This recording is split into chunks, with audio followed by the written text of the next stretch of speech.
Hey, bonjour à tous, c'est Pablo Mira, saltimbanque, humoriste, funambule du LOL. Fallait bien que je trouve quelque chose.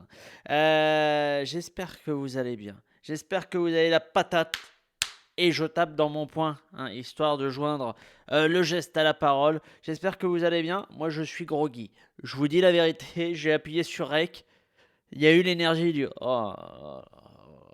Je sors d'un week-end de jeux vidéo. Je sors d'un week-end plongé dans, dans des pixels et des armes à feu qui ont pour but de tuer des zombies. Voilà. Hein. Et je me rapproche tout doucement des 40 ans. Voilà le podcast de la maturité. Comment je vais aujourd'hui, les amis? Comment je vais cette semaine? Écoutez, une semaine, voilà, dans l'énergie de d'habitude, que je pourrais résumer comme ça, excédé par les autres et fatigué par moi-même. Voilà, on est dans le feel good. Des fois, vous savez, avant de préparer 168, je me dis, prépare un petit sujet feel good, quelque chose comme ça et tout. Et je me rends compte que mon énergie, hein, mon, mon humeur de base, c'est oh là, qu'est-ce qu'ils nous font chier encore. Et genre, oh là, mais je me fatigue.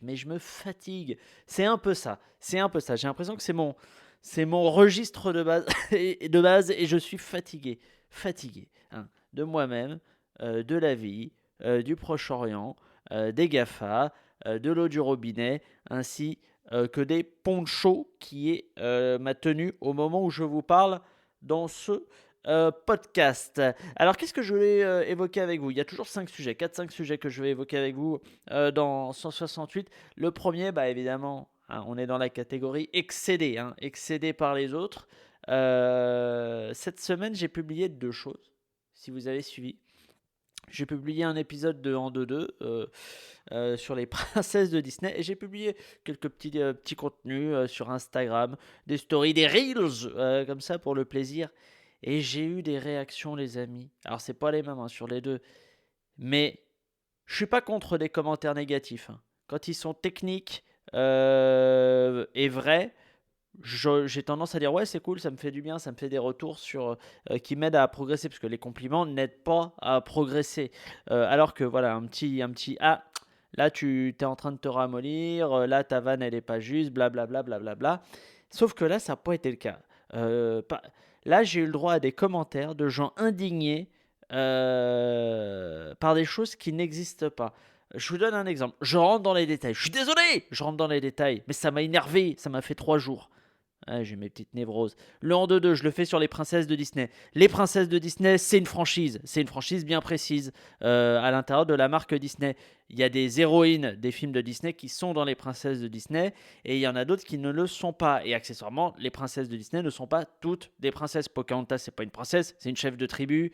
Mulan, c'est pas une princesse, c'est une chef de tribu, etc. etc. C'est pas une chef de tribu, enfin, c'est bref, c'est une fille de guerrière, quoi. Mais c'est pas une princesse. Et j'ai vu ce commentaire-là. Et là, j'ai fait waouh. Waouh, mon Pablo. Waouh, mon Blo. On est en train de passer du côté obscur de la paresse intellectuelle et de l'absence d'attention. J'ai vu un commentaire qui était ah, c'est con, je l'ai pas sous les yeux, j'aurais dû vous le sortir. Un truc du genre ah oui, il cite plein de princesses, mais comme de par hasard, celle qu'il ne cite pas, c'est Esmeralda. Tranquille le racisme. Et là, et là, quand j'ai vu ça, j'ai eu envie de mettre un uppercut à YouTube. Je crois que c'était un commentaire YouTube. J'ai eu envie de mettre un crochet dans le foie des commentaires parce que là, c'est une catastrophe, les amis. Hein. Quand les gens ne font même plus attention à ce que tu dis, au sujet dont tu parles, c'est-à-dire que les princesses de Disney, il y a certaines princesses, enfin certaines héroïnes, et il n'y en a pas d'autres pour des raisons que j'ignore, je ne sais pas pourquoi Disney n'a pas mis Esmeralda dans les princesses de Disney, mais elle n'y est pas, en fait, puisque j'ai fait mon travail, moi, en fait, correctement, c'est-à-dire que j'ai regardé quelles étaient les princesses officielles, et j'en ai même rajouté d'autres qui n'étaient pas dans les princesses de Disney. Bref, ça m'a fatigué. Il y a eu aussi des trucs qu'on me disait, on m'a dit, ah, il ne cite même pas telle ou telle princesse, alors que je les cite. Techniquement, je les cite dans la vidéo. Les gens sont pas attentifs. Ça m'a énervé. Ça me met en colère. Quand les gens font pas attention et qu'ils te critiquent sans faire attention à ce que tu dis, ça c'est extrêmement fatigant. Parce que là, déjà que tu te fais chier à bien faire ton boulot, si derrière tu te fais critiquer juste par des gens parce qu'ils ont genre 63 onglets, dont 4 de porno, Amazon, Vinted, ce que tu veux, TripAdvisor, et qu'en fait ils te regardent en écoutant autre chose d'une autre oreille et qu'ils ne font même pas attention à ce que tu dis, genre là c'est pénible, les amis. Si vous devez critiquer, genre écoutez vraiment ce qu'on dit. Et en fait, je dis ce qu'on, parce qu'en fait, c'est pas la première fois que je vois ça, me concernant ça. C'est assez récent. En vrai me concernant, c'est assez récent. J'ai rarement vu des commentaires comme ça, de mauvaise foi, hein, ou genre vraiment incorrects. Mais par contre, pour en discuter avec d'autres potes humoristes, c'est assez récurrent, hein. Des potes qui font des chroniques à la télé, dans des galas, des trucs comme ça et tout, et qui ont des retours et ils se font critiquer sur des choses vraiment qui ne sont pas correctes au fait. On n'est même pas sur une question morale de est-ce qu'il devrait dire ça ou pas, c'est genre juste ce sur quoi vous le critiquez, il ne l'a pas dit au fait, ou il ne l'a pas fait. Et ça c'est ouf. Euh, et l'autre truc qui m'a rendu fou, c'est quand j'ai fait cette semaine un reel sur mon énergie. C'était le conflit israélo-palestinien, il me fatigue. Vraiment, il me fatigue. Et c'est l'énergie que j'ai voulu balancer dans une story où en gros je dis vraiment le texte, on est sur un texte de Miss France, hein. On est sur la guerre c'est mal, vous nous faites chier à vous battre pour des conneries. Et bah ça je l'ai mis. Et il y a eu des gens qui m'ont gueulé dessus en mode t'as pas honte de dire ça, espèce d'incompétent, déjà c'est pas une guerre, c'est une colonisation, ta mère elle mange des chorizo, enfin ce genre de choses. Ce genre de choses. Et là j'ai fait waouh, waouh, je suis juste en train de dire que je suis agacé par cette situation, par les deux parties qui euh, font preuve dans les deux camps parfois d'une attitude voilà, condamnable. Voilà.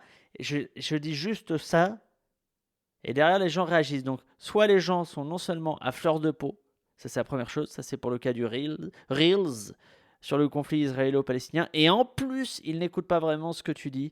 Ça c'est ça c'est le symptôme en deux princesse de Disney. Ça m'a interpellé, hein. Moi, ça me rend fou, hein. Il faut que vous fassiez un effort. Si jamais vous voulez critiquer, vous revérifiez que ce pourquoi vous me critiquez, je l'ai vraiment dit ou que je l'ai dit comme ça. Ça, c'est hyper important. Et ça m'arrive de faire des erreurs. Par exemple, dans la collection des en deux deux, j'ai dû faire en gros 5-6 erreurs factuelles. Il y en avait une sur Harry Potter, il y en a eu une autre dans Tintin. J'ai dit des conneries, j'avais fait un petit erratum dans les commentaires, mais j'ai dit une connerie. Par contre, genre, quand on fait pas d'erreur et que vous critiquez, ça c'est pas possible. Là, voilà. La base du dialogue, c'est genre quand même la bonne foi. Et donc, pour être de bonne foi, il faut que vous fassiez attention. Il faut que vous, hein, l'attention, on va essayer de faire de la méditation pleine conscience parce que là, je sens qu'il y a un déficit. Il y a un déficit d'attention chez les gens depuis combien de temps, je sais pas, je crois que ça bouge depuis un petit moment, hein. Civilisation du poisson rouge, qui disait Bruno Patino dans son bouquin, très bon bouquin, hein, qui explique que l'économie de l'attention est en train de tuer justement l'attention, parce que tout le monde veut choper l'attention des internautes par les meilleurs moyens, donc en fait à la fin on n'a plus de capacité de concentration. Et donc moi je le vois, hein, vous pouvez me faire confiance là-dessus, je le vois depuis 1 an, 2 ans, 3, je sais pas, mais il y a une espèce de chute de la qualité d'attention euh, des gens. Voilà, donc faites attention à ça. Et puis n'oubliez pas, hein, ne pas laisser de commentaires parfois.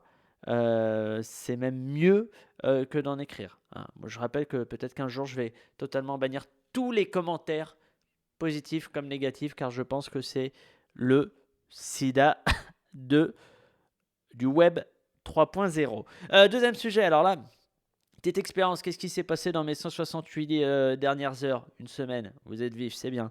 Un truc tout con, hier, anecdote à la con, hein, sur le papier, mais qui m'a ouvert une porte de réflexion. Hier, hop, je faisais cuire des petits arancini au four. Arancini, boule de riz frit, un genre de risotto grillé, fourré à ce que tu veux, à la mozzarella, nanana. Et en ouvrant le four, je me suis brûlé la pointe du doigt, la pulpe du majeur, plus exactement. Les détails ont leur importance. J'ai douillé comme un fils de timpe. Je ne sais pas comment le dire autrement. J'ai douillé comme un fils de timpe. Et j'étais pas bien. Et ça a fait chuter. C'est une petite brûlure, hein. J'ai cru au début que j'allais perdre mon doigt, mais c'est une toute petite brûlure. Là, ma peau est un tout petit peu brûlée. Et j'ai cru pendant 1h30. J'ai cru pendant 1h30 que j'allais potentiellement perdre mon doigt. Et ça a tiré toute ma psychologie, toute mon humeur vers le bas. Je me suis transformé en loque. J'étais fragile. Alors Mamour, elle a essayé de me réconforter. Non, mais ça va aller, mais le sous l'eau, blablabla, blablabla. Et là, je me suis rendu compte que, au fait, j'avais beau aimer l'esprit un peu parfois combatif, un peu de compétition. Moi, j'aime bien la bagarre, j'aime bien la boxe anglaise, boxe thaï. J'aime bien la bagarre, j'en fais. J'aime bien la bagarre. J'aime bien les vannes, j'aime bien taquiner quand on rentre dedans, hein. J'aime bien qu'on me rentre dedans aussi avec des vannes. Et je me suis rendu compte qu'en fait, j'étais un genre de Kinder surprise psychologique. C'est-à-dire qu'il y avait une espèce de coque, de coquille, quoi, de chocolat de rusticité, hein, composé de box tie, de punchline, ce genre de choses, hein, quoi. Un esprit un peu dur, quoi, en extérieur, mais que à l'intérieur de ça, comme pour un Kinder Surprise, il y avait un genre de petit babtou fragile en pièces détachées qu'il faudrait monter soi-même avec un petit plan, mais qui est là, qui est là à l'intérieur, qui se cache à l'intérieur. C'est-à-dire que tout mon esprit est résistant, rustique, endurant, guerrier, spartiate, diront certains, s'est évaporé en une fraction de seconde en me brûlant la pointe de la pulpe du doigt hier sur un four. Et là, je me suis dit, je crois que ma vraie nature, c'est d'être extrêmement fragile et que je pourrais pas combattre ça. Il me faudrait un lavage de cerveau. Il faudrait que faut que je fasse 12 ans. Je pense que 12 ans de stage commando, ça pourrait changer quelque chose dans ma façon de voir les choses. Mais là c'est plié d'avance. Et ça m'a fait penser ça m'a rappelé que ma mère se brûlait souvent les doigts, quoi, les mains en faisant la cuisine. Pareil avec l'eau chaude, je me souviens quand elle faisait couler l'eau dans le robinet, là, dans le lavabo dans l'évier de la salle je vais y arriver, de la cuisine, voilà. Elle la faisait tourner très très chaude, quoi. Et moi, ça me faisait mal aux mains. J'arrivais pas à mettre ma main sous l'eau chaude, quoi. Et ma mère, elle y allait tranquille et elle avait des mains comme ça, là, qui pouvaient. On aurait dit un mutant dans X-Men, quoi. Elle pouvait mettre sa main sous l'eau, comme ça, on aurait dit qu'elle avait pas de système nerveux, quoi. Et là, je me suis dit, mais attends, c'est vrai, Pablo. Ta maman est une dure à cuire. Et en fait, je crois que c'est pas que ma maman. Je crois que c'est toutes les mamans de la terre entière qui savent ce qu'est la douleur physique, hein, non seulement avec l'accouchement, bien sûr, hein, parce que quand un être te déchire l'entrejambe, bon bah ça c'est une expérience unique en son genre que je ne connaîtrais pas. Moi, je pense que là, maintenant que je connais ma réaction à la douleur physique, après cette expérience du four qui m'a brûlé la pointe du doigt, je pense que si je devais accoucher, je pense que je m'évanouis. Au moment où mon col commence à être dilaté de 2-3 cm, je pense que mon cerveau il déconnecte, il fait je me mets sur off et je veux plus rien savoir. Et le gamin il reste coincé avec un morceau de teuté qui dépasse de la schneck. Pardon, excusez-moi. Je me suis emballé sur ce sujet, dis donc. Non, je reviens. Et donc les mères connaissent, savent ce qu'est la douleur. Et là, je me suis dit quelque chose. Je me suis dit, je crois qu'au fait, sur Terre, pour tous les tortionnaires qui peuvent exister dans les régimes non démocratiques ou autres, je pense qu'il n'y a pas pire pas pire à torturer qu'une mère de famille qui aime cuisiner. Je pense que quand t'es un tortionnaire, que tu travailles pour un appareil d'État, et que tu dois faire chanter quelqu'un, et que tu dois le briser psychologiquement, Je pense que l'opposant politique de base, c'est assez facile. Je pense que la mère de famille qui s'appelle Simone, qui a 55 ans, dont 30 de feuilletés au jambon sortis du four, je pense que c'est impossible de la faire parler. Je pense que le tortionnaire, il lui met des trucs électriques comme ça, il lui envoie des volts, il lui pique avec des lames de rasoir et tout ça. Et Simone, elle est là, non, mais au fait, j'ai déjà fait du bœuf bourguignon, donc je sens plus rien, au fait, hein. Vraiment, moi, je serais tortionnaire.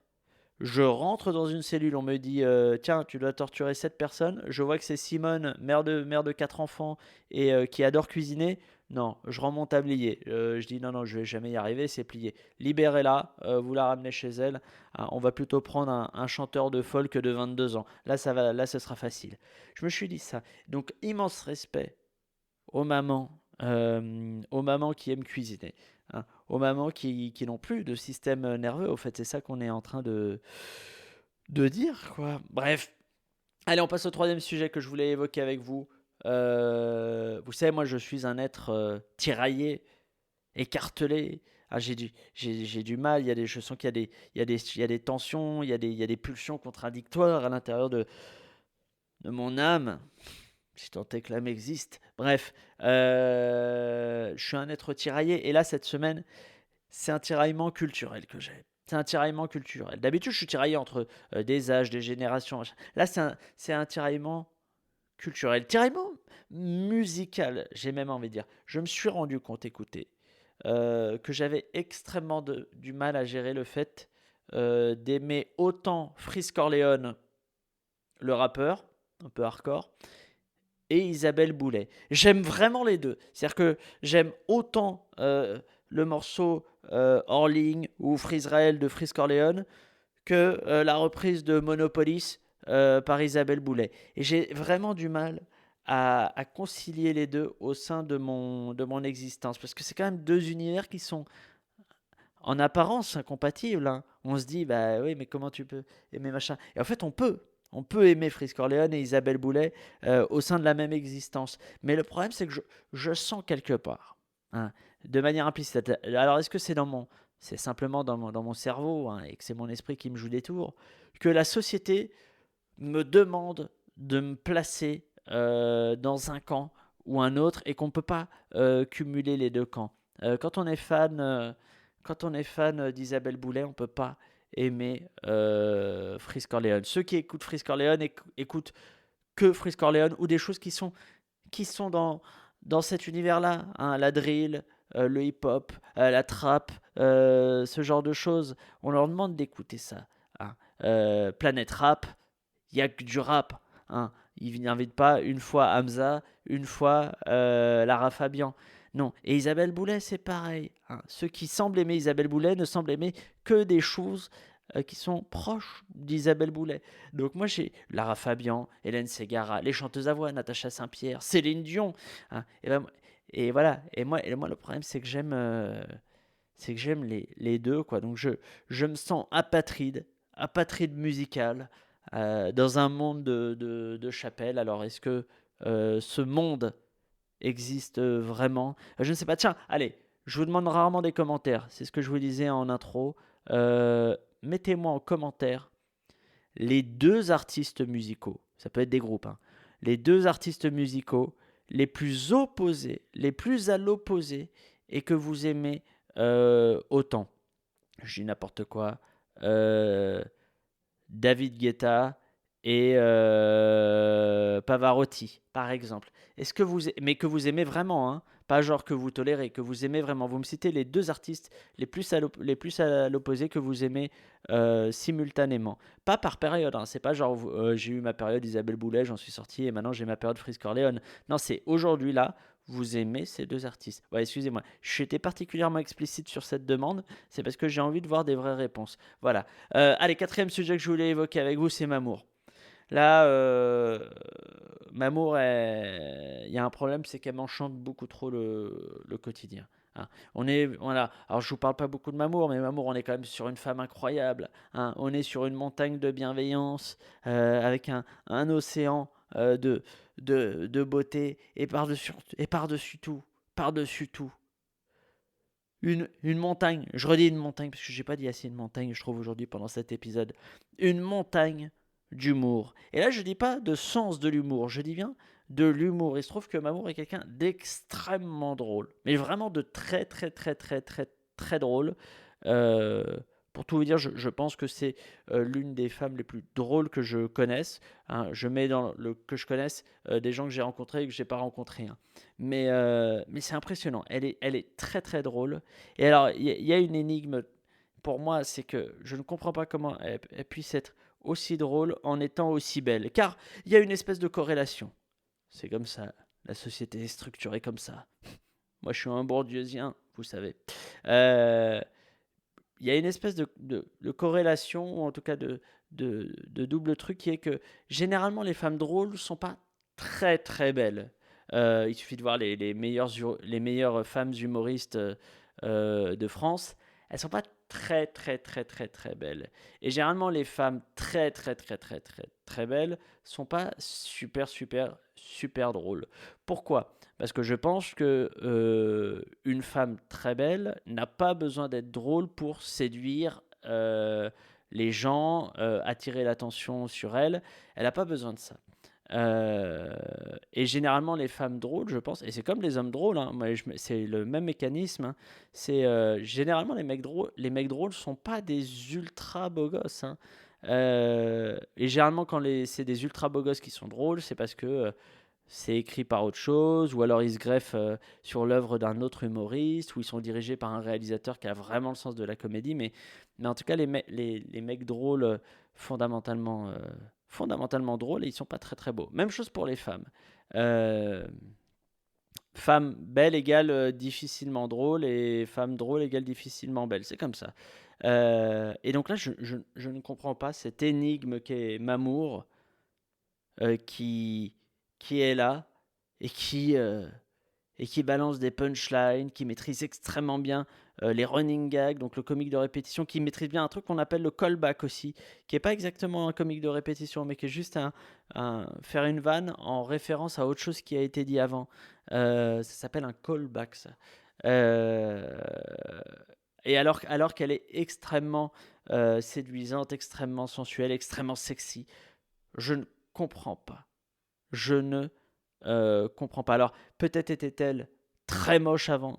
C'est peut-être une des solutions. Hein. Je la soupçonne d'avoir été très très moche avant et d'avoir développé un sens de l'humour hein, pour compenser quelque chose. Et puis après, elle est devenue magnifique aussi. J'ignore. Je vais bosser sur le dossier. Je vous garantis rien. C'est un sujet délicat, quand même. En tout cas, voilà. Je sais ce que je tenais à lui dire. Bon, les amis, on va s'arrêter là. Hein. Ça fait quoi 23 minutes 23 minutes 268, c'est bien. Allez, on a une autre dose. Moi, qu'est-ce que je vous dis? Je vous dis à la semaine prochaine. Dans 168 heures, plus exactement. Je vous souhaite de belles choses. Je vous souhaite la santé. Putain, je vous souhaite un bon travail. Je vous souhaite de belles réus. Je vous souhaite de bons potages tomates à la machine, si jamais vous reprenez le travail au siège du boulot. Non, portez-vous bien, vous prenez soin de vous prenez soin de quelqu'un d'autre, et puis on se revoit dans une petite semaine. Allez, je vous fais des bisous. Bessos.